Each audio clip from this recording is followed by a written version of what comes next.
Para pemirsa yang saya kasihi, pada kesempatan ini dalam rangka 100 tahun Paroki Hati Kudus Yesus Katedral Surabaya, kita akan menggali sejarah masa lampau dan dinamika di dalam paroki kita ini dari salah satu narasumber yang lahir di paroki ini, dibesarkan, dibentuk di paroki ini, sampai masuk seminari juga di paroki ini.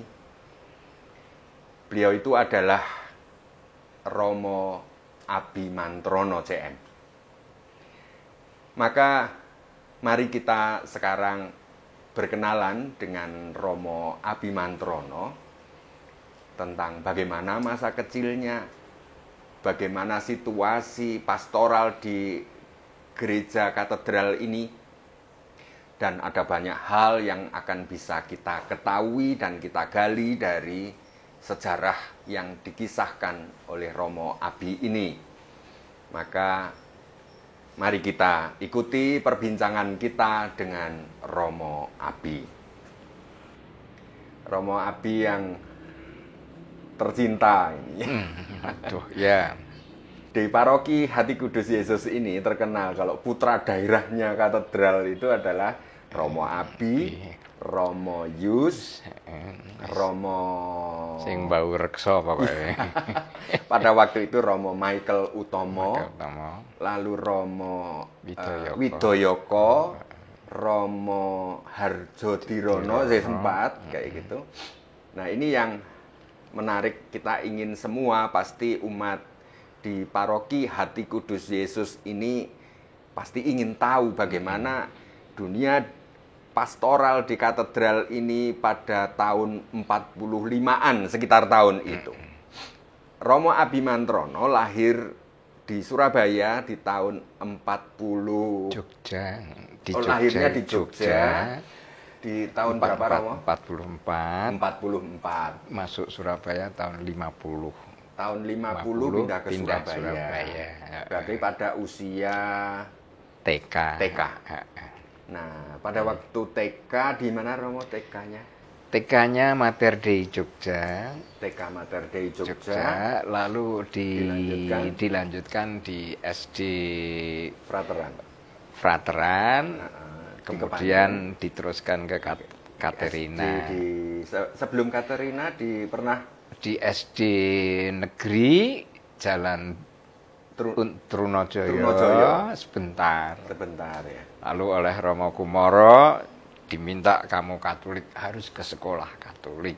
Jadi pada waktu itu ada sudah sekolah Katolik SD di belakang Seminari Dinoyo. Di belakang Seminari Dinoyo. Anda pasti bertanya, Seminari Dinoyo di mana? Nah, ini maka baik kita tanya ke Romo Abi, yang dimaksud dengan Seminari Dinoyo itu di mana itu, Romo? Yang sekarang di mana posisinya? Posisinya itu di pertigaan Jalan Dinoyo dan Jalan Mojopahit, yang sekarang adalah Widya Mandala. Nah, itulah lapangan sepak bola dan gedung seminari Romo-Romo dan anak-anak berada di sana. Nah, para pemirsa, yang sekarang adalah kampus Universitas Katolik Widya Mandala Surabaya Jalan Dinoyo itu pada awalnya adalah Seminari Menengah Keuskupan Surabaya. Tapi sebelum itu, pada waktu itu belum keuskupan, masih vikariat apostolik. Nah, maka sungguh aneh, ternyata ada seminari. Paroki kita ini dulu punya seminari di Dinoyo. Nah, memang sebelumnya tanah itu sudah dibeli oleh keuskupan, oleh vikariat, tetapi karena pada zaman Jepang direbut oleh tentara Jepang, lalu dijadikan tempat penyimpanan senjata dan bahan pokok makanan untuk para tentara Jepang.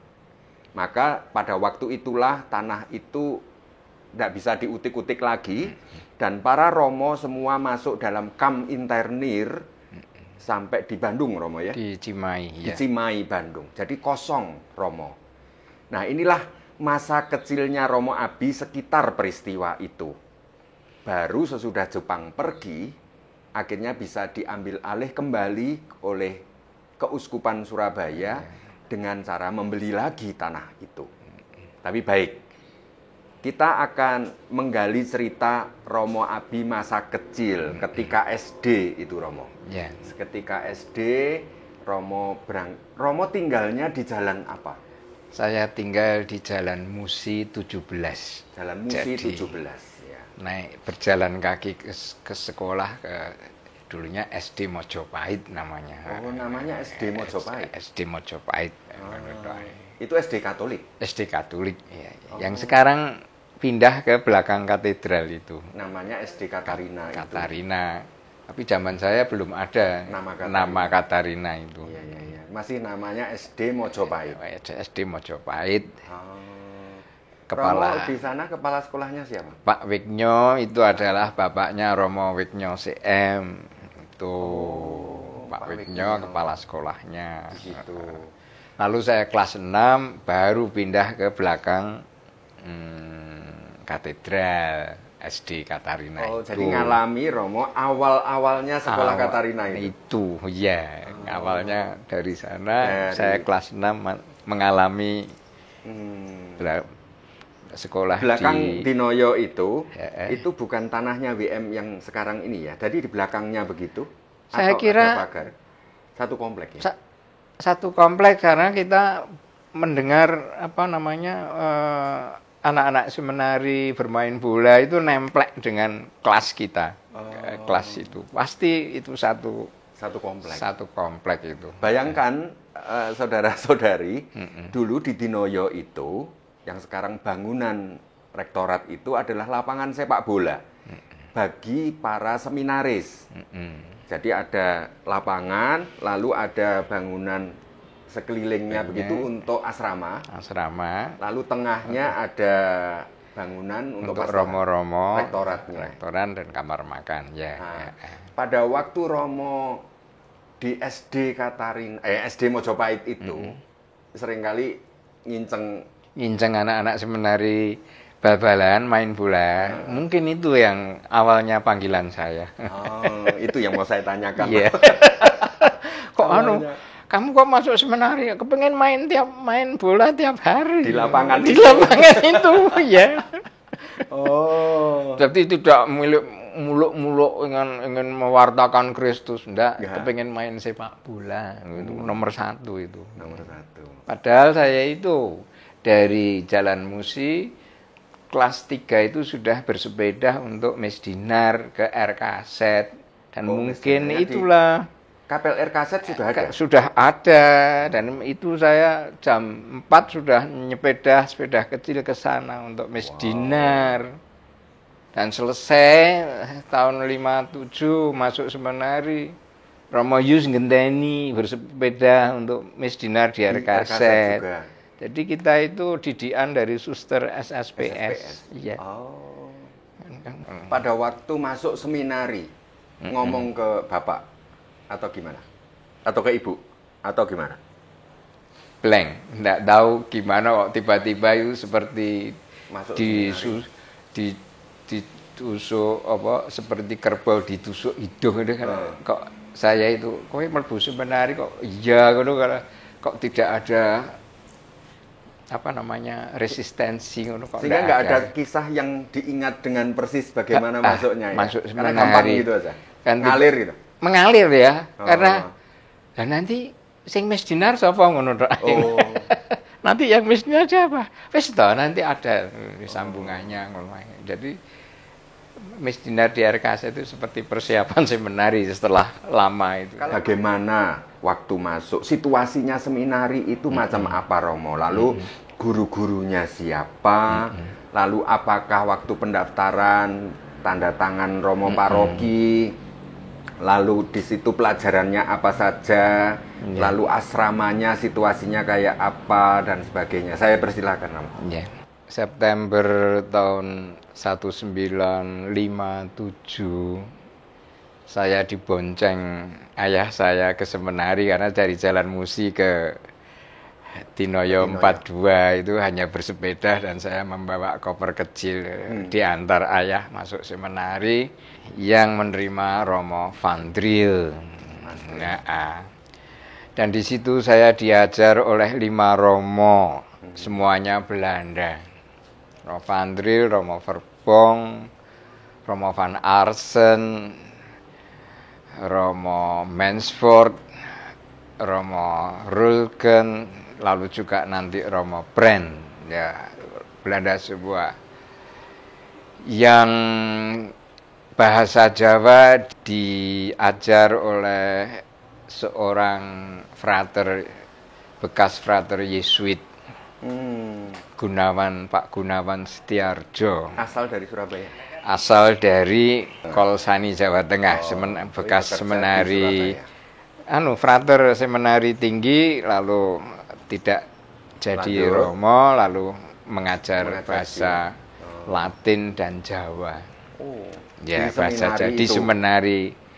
Pak Gunawan Setiarjo itu sekarang menjadi profesor di Semarang, Diponegoro. Tapi ya sudah meninggal. Dan ketika saya masuk, saya ingat 5 Romo Belanda, 1 guru Jawa, muridnya 59. Oh, sudah 59. 59, 6 kelas. Jadi rata-rata 10 gitu ya. Gitu. Pada waktu Romo Abi masuk kelas 1, angkatannya itu siapa saja, Romo? Angkatannya Haryo, ya sudah banyak yang meninggal, Basuki, sudah hilang semua ya, sudah 70. Romo Wartadi? Romo Wartadi belum, karena dia KPA. Ya. Tapi yang jelas dari 60 itu, kalau 59 tak bulatkan ya, supaya kelas 1 sampai kelas 6, 10. Tiap kelas itu yang jadi cuma 1. Satu-satu? Iya. Dari angkatan Romo Abi, itu Romo Abi. Romo Abi. Atasnya Romo Abi? Atasnya itu habis, kosong. Dan ini atasnya lagi Romo Lukas. Lukas Wondo? Suwondo. Oke. Kelas 4 ini Romo Anton Tanalepi. Anton Tanalepi. Kelas 5 itu Marto Kusumo. Lalu kelas 6 itu Harjo, Pak Romo Harjo yang juga sudah meninggalkan imaman. Ya. Jadi siji itu dari 60 yang jadi 6, kira-kira yang jadi 16% ya. Iya.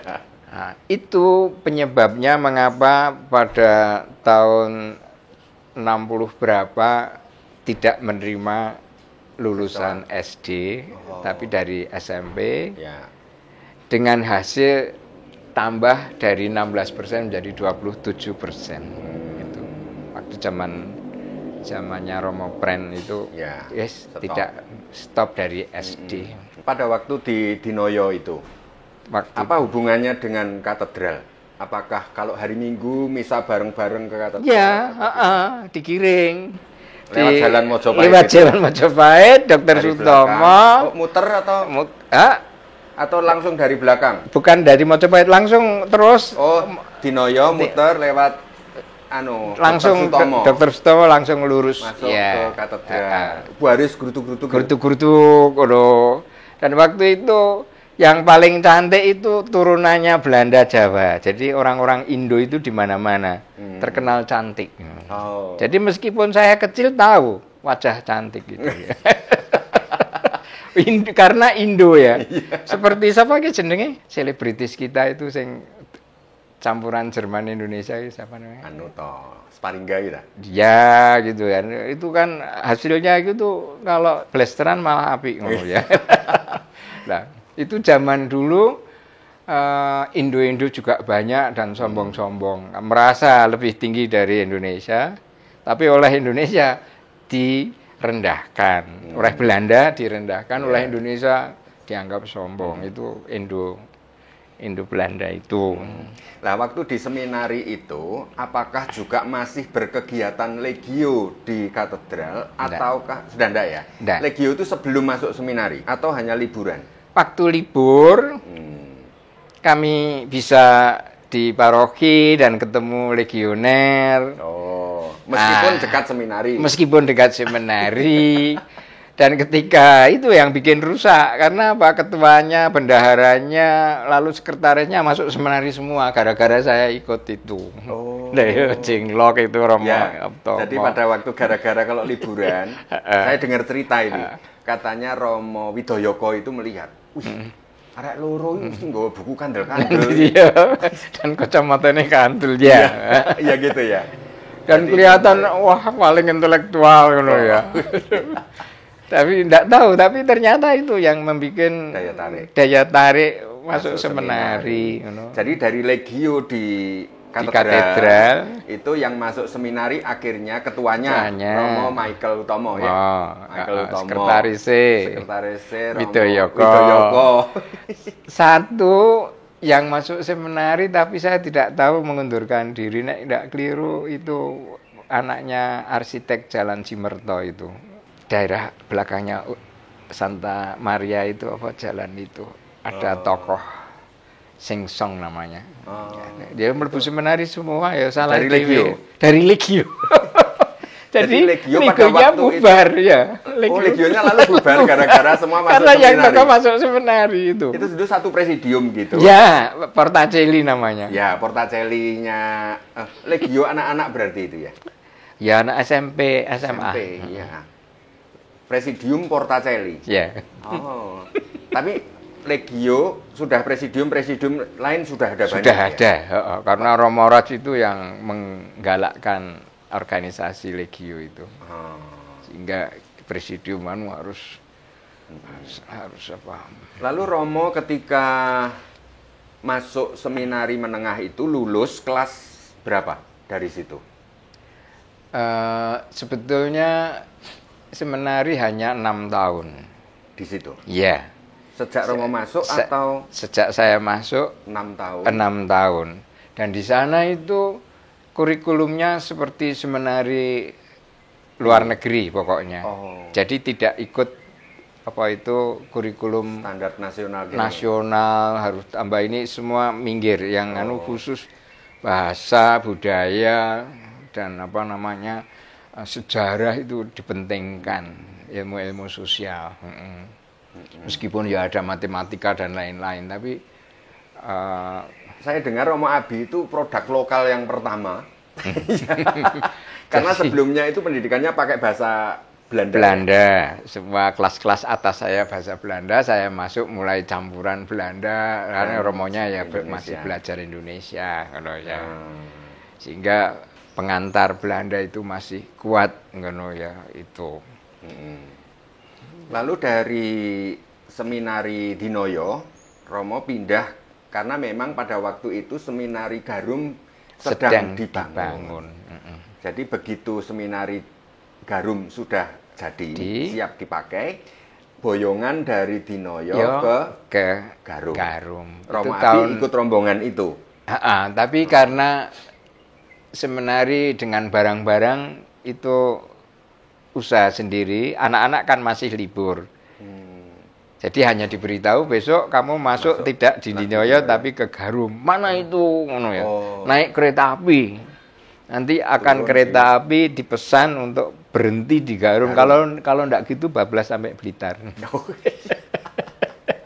Jadi di Blitar ya itu, dan sejak itu dan saya hampir karena kecil kan bawa koper dari jalan ke seminari Garum itu kan jauh. Iya. Hampir saja saya minta, Pak saya enggak kerasan, saya mau keluar. Kenapa?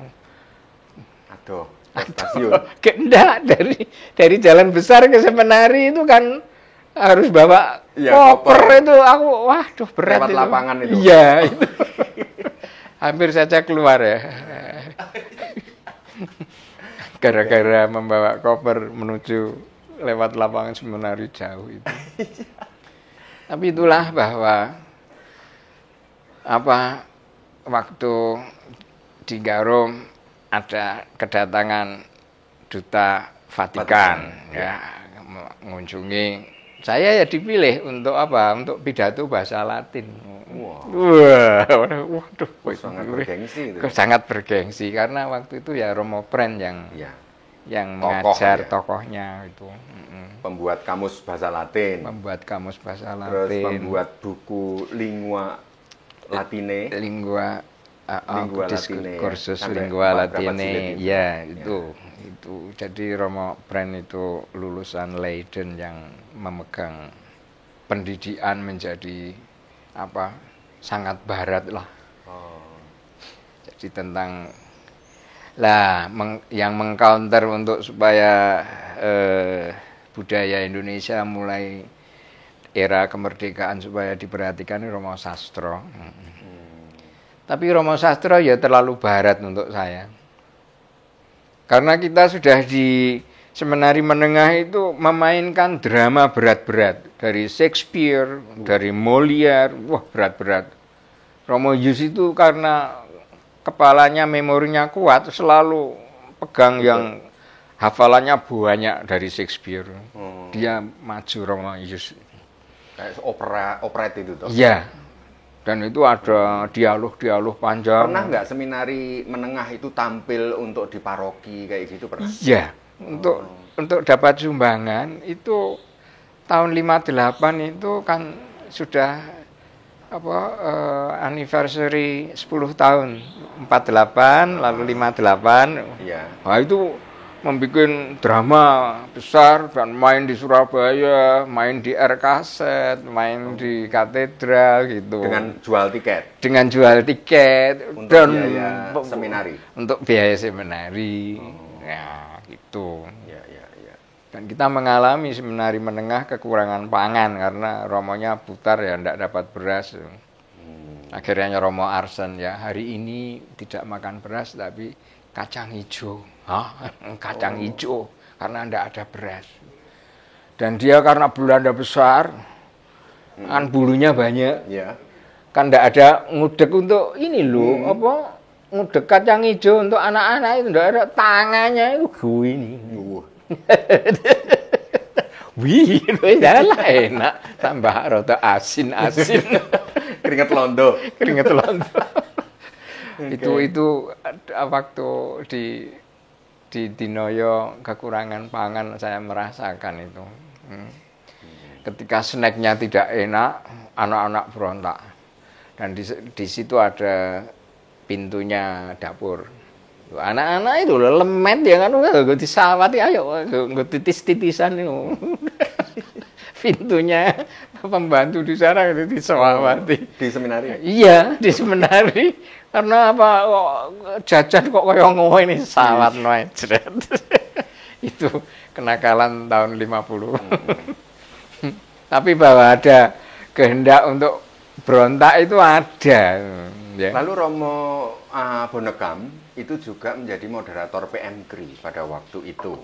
Apakah PMKRI itu juga bersekretariat di sekitar seminari itu?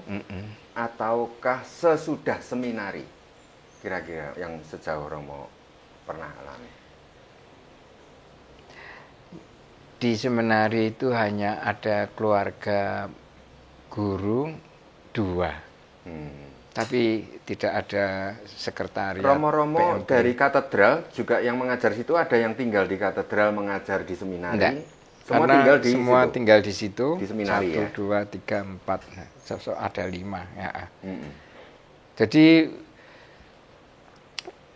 spesialisasinya dipegang ya. Kalau jadi pastor di paroki ya di paroki. Tapi saya dengar beberapa dosen dari untuk seminari tinggi diambil dari paroki seperti Romo Bonekam itu karena ahli sekretaris karena ahli kitab ahli hukum gereja yang ngajar saya dengar. Tapi saya tidak mengalami itu. Itu waktu seminari tinggi di Kepanjen. Seminari tinggi di sudah mulai di Rembang. Oh, Rembang ya. Ya. Jadi dari tahun 52 itu tahun 52 itu yang lulus dari Dinoyo pindah ke Rembang. Baik Romo, ini kan paroki katedral Hati Kudus Yesus, itu kan peringatan 100 tahun. Bahwa Romo mengalami dari kecil di paroki ini, lalu masuk seminari menengah di paroki ini, lalu terus berikutnya seminari tinggi, lalu menjadi Romo, pasti bisa memantau bagaimana dinamika perkembangan zaman di paroki katedral ini. Nah, apa yang kira-kira Romo harapkan, bayangkan, paroki katedral sekarang ini mempunyai misi perutusan macam apa, dan Romo mempunyai hal-hal yang mempunyai tekanan-tekanan mana yang perlu digarisbawahi di dalam reksa pastoral di katedral ini. Memang dalam perjalanan seminari dengan katedral sebagai jantung keuskupan, ya, seminari itu jantungnya keuskupan, sehingga keuskupan itu sungguh-sungguh memperhatikan seminari untuk produksi SDM-nya, kualitas romo-romonya diperhatikan karena seminari. Dan ini mengalami pasang surut, berkembang terus. Dan mayoritas anak-anak seminari meskipun di Garum itu dipegang katedral, kebanyakan dari katedral sing grudukan di seminari pada waktu itu. Iya, pada waktu itu. Panggilan sangat subur. Panggilan ya? Suburin nemen kan katedral. Lah itu lalu ngenyek maroki sing luar kota. Ada gringging. Gitu ya. Ngawi.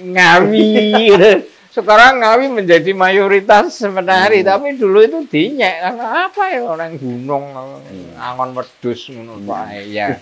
Sehingga tapi kemudian ini populasi seminari dikuasai oleh Ngawi, oleh Ngendi Blitar, oleh sehingga katedral ya surut-surut itu, merasa kalau ndak sekolah manajemen itu ndak jadi orang, melalui seminari ndak bisa untuk cari uang, ya.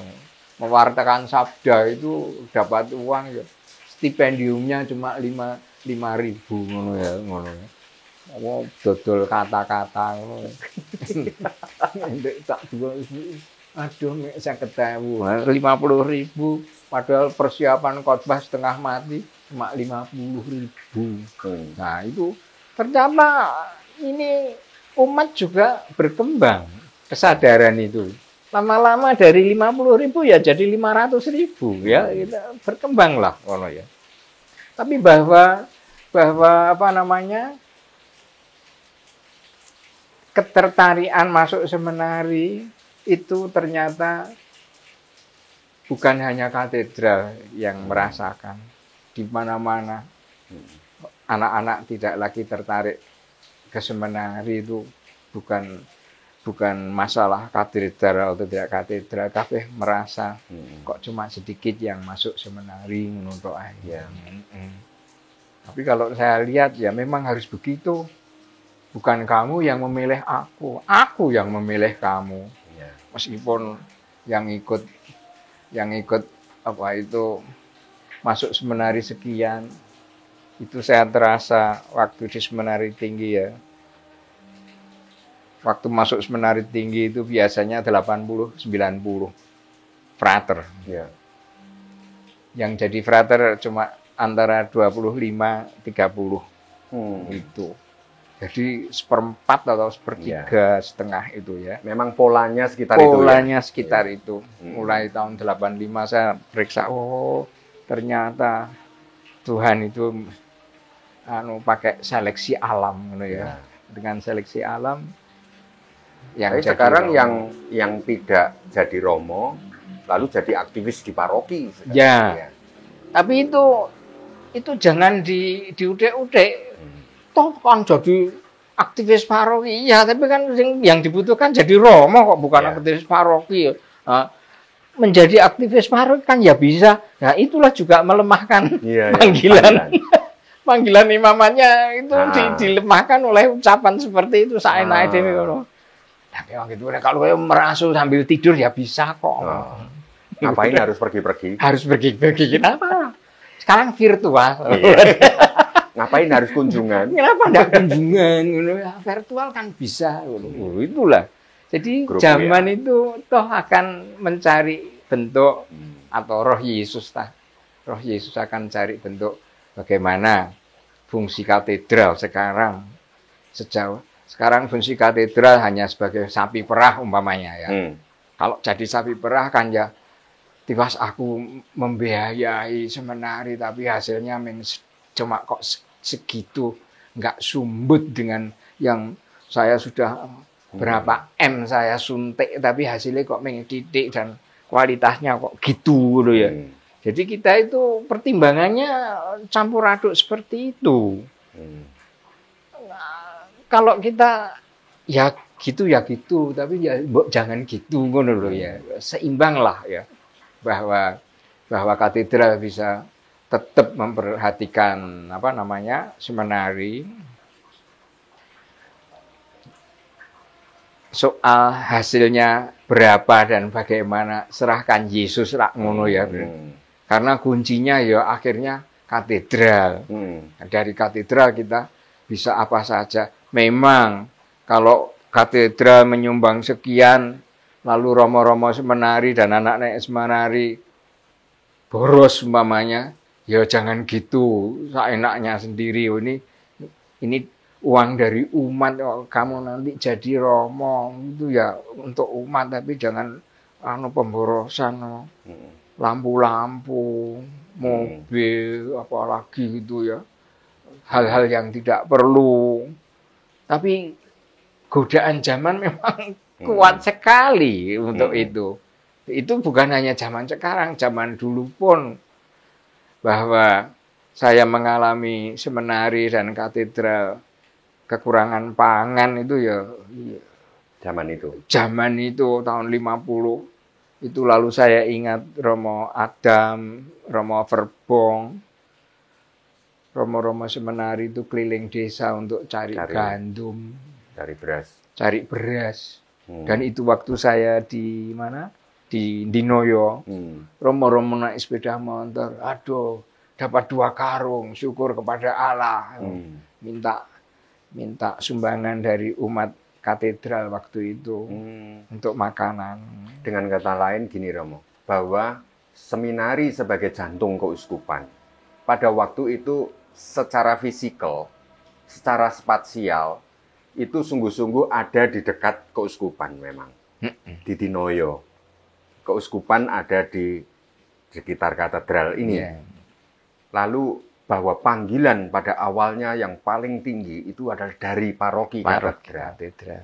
Nah, sekarang seminari ini ada di Garum, ada agak jauh.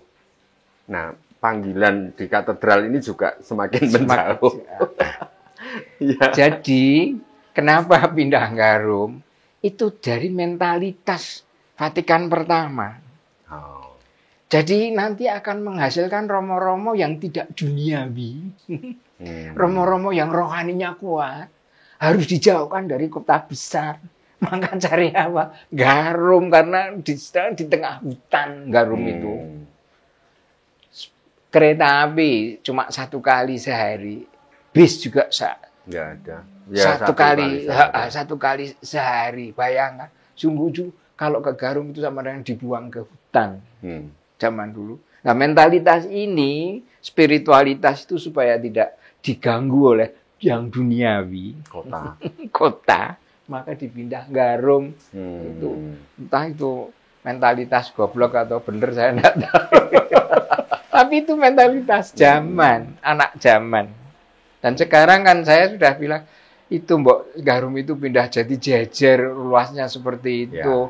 Karena Garum itu lahannya terlalu kecil untuk anak sekian 120. Kenapa ada jadi jejer tidak pindah ke sana, ngono ya? Tapi rohani sekarang di sana. Cari tahun rohani. Padahal anak-anak itu umur SMP SMA rak butuh apa itu? Waduh, kuat fisik. Iya, fisik untuk lepas lu bebas itu loh. Ya. Nah, sekarang apa kira-kira satu kalimat yang bisa diberikan kepada paroki katedral di ulang tahunnya ke-100 ini, Romo? Kira-kira apa yang bisa Romo temukan? Paroki katedral sebetulnya harus bersyukur karena posisinya yang istimewa, ya. Bapak Uskup di sana, DPP Keuskupan ya di sana. Jadi itu bersyukur bahwa kesejahteraan, tapi juga keamanan kita pegang untuk hidupnya jantung keuskupan ini. Karena kalau sekarang ini yang sasaran non sewu teroris itu ya katedral dengan uskupnya, kalau di mana-mana itu sangat rawan. Nah, untuk itu kerjasama dengan aparat atau intelijen luar itu penting untuk, karena kalau jaga ke mudika padahal nggak usah apa kungfu nanti. Kita punya saudara kita Banser NU itu karena Gus Dur jaga kita lebih kuat daripada mudika, ngono ya. Itu saja sudah syukur kepada Tuhan. Tuhan itu ada caranya, ngono lho ya. Nggak usah takut kamu. Tuhanlah gembalaku. Lewat apa? Lewat Banser tak kandhani. Tadi Romo menyebut ini bahwa katedral kaitannya dengan keuskupan. Ini simbol. Suatu keberadaan simbolik karena uskup ada di situ. Maka itu sesuatu yang penting. Nah, sebagai simbol, kira-kira punya misi apa sebagai simbol ini bagi keuskupan, bagi paroki yang lain, bagi wilayah keuskupan Surabaya, bagi masyarakat Jawa Timur? Menurut Romo? Kalau uskupnya sehat, segar bugar, dan bercahaya, simbol itu juga ikut bercahaya. Tapi kalau uskup sekarang sakit, mendelep ngono ya, simbolnya juga mendelep toh. Dan umat tahu, yuk kita berdoa untuk Monsinyur bahwa ini adalah lambang kita yang paling terdepan untuk kelihatan. Monsinyur gerah sakit ngono. Ayo kita tetap berdoa untuk dia, karena itu adalah setiap misa kita ucapkan namanya Vincentius, itu ya toh. Dan ini sebagai lambang itu Tuhan mau memakai kita, entah di atas entah di bawah. Tuhan membutuhkan kita, itu yang penting. Dan kita siap untuk melayani keuskupan sebaik-baiknya. Oke, para pemirsa yang terkasih, kita dapat cerita yang lumayan banyak, dan ini sesuatu banyak hal yang kita tidak ketahui dari pembicaraan umum di sekitar kita saat ini. Tetapi bahwa kita diingatkan bahwa katedral ini adalah simbol bagi keuskupan. Nah, dalam kaitannya simbol bagi keuskupan, Romo Abi pesan untuk menjaga uskup. Jadi di sini karena uskup dan katedral. Kalau uskupnya sakit, katedral ikut sakit sebenarnya kayak gitu. Dan itulah yang dipesankan Romo Abi supaya paroki katedral ini sungguh-sungguh punya tugas yang simbolik, yaitu menjaga uskupnya. Dan tentu ini akan menjadi dari semua segala penjuru arah melihat keuskupan ini melalui katedral ini. Maka baik, sekali lagi atas perhatian Anda, terima kasih Romo Abi untuk waktunya. Maka sekarang ini Romo bareng-bareng mengucapkan selamat ulang tahun untuk Paroki Hati Kudus Yesus. Jadi selamat ulang tahun ke-100 Paroki Katedral Hati Kudus Yesus Surabaya. Jadilah lambang yang handal. Oke.